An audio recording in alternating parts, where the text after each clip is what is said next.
এটা ভারতীয় fraud party, বুঝতে পারছো? এই ভারতীয় জনতা পার্টি না, ভারতীয় ফ্রড পার্টি, প্রত্যেক জিনিসে ফ্রড করে। এখন ওরা বলেছি ঘুষপেটিয়ার জন্য আমরা এসআর করছি। ওরা দেখাক না কত ঘুষপেটিয়া ধরা পড়েছে। কোথায় ঘুষপেটিয়া? কোথায়? ওয়েস্ট বেঙ্গলে এসে বাংলা কথা বলছে, আর দিল্লিতে যারা বাংলা কথা বলে ওদেরকে জেলে তুমি ঠোসাচ্ছ, বলছো বাংলাদেশি।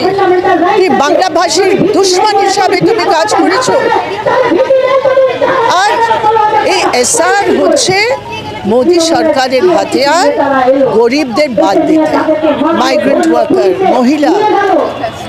আর এখন ওয়েস্ট বেঙ্গলে নমশূদ্র, মথুয়া যারা রেফিউজিস, যারা এত বছর ধরে আছে, ওদের কাছে ওই 10টা ডকুমেন্ট নেই।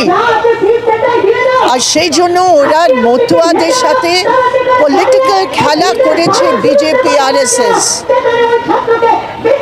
আর এখন ওদের ভোটের অধিকারের ব্যাপারে প্রধানমন্ত্রী এখানে এসে একটা শব্দ বলেন।